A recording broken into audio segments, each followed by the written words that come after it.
শেখ হাসিনার পতনের পর নোবেলজয়ী ডক্টর মোহাম্মদ ইউনূসের নেতৃত্বে এগিয়ে চলছে লাল সবুজের বাংলাদেশ।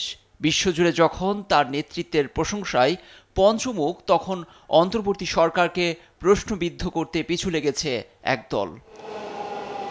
বাংলাদেশ প্রসঙ্গে মঙ্গলবার মার্কিন পররাষ্ট্র দপ্তরের নিয়মিত সংবাদ সম্মেলনে আবারও উদ্দেশ্যমূলক প্রশ্ন রাখেন এক সাংবাদিক। কেএফসিতে হামলা, উগ্র ইসলামপন্থী সন্ত্রাসবাদের আশঙ্কাজনক বৃদ্ধিকে যুক্তরাষ্ট্র কিভাবে দেখছে, এমন প্রশ্ন ছিল তার। প্রশ্নকারীর উদ্দেশ্যে মুখপাত্র টমি ব্রুস বলেন, বাংলাদেশের জনগণই তাদের দেশের ভবিষ্যৎ নির্ধারণ করবে।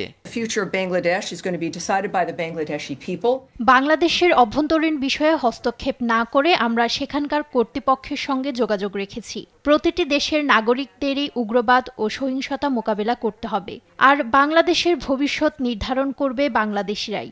জনগণই ঠিক করবে তারা কোন পথে এগোবে। গত ২০-২৫ বছরে আমরা দেখেছি কিভাবে ভুল সিদ্ধান্ত একটি জাতিকে ধ্বংস করতে পারে। তাই জনগণের বেছে নেওয়া পথই সবচেয়ে বেশি গুরুত্বপূর্ণ। ব্রিফিংয়ে ব্রিটিশ লেবার পার্টির সংসদ সদস্য ও সাবেক মন্ত্রী টিউলিপ সিদ্দিকের গ্রেপ্তারি পরোয়ানার বিষয়টিও উঠে আসে প্রশ্নোত্তর পর্বে। গ্রেপ্তারি পরোয়ানার বিষয়টিকে বাংলাদেশের অভ্যন্তরীণ আইনি প্রক্রিয়া বলে উল্লেখ করেন মার্কিন পররাষ্ট্র দপ্তরের মুখপাত্র।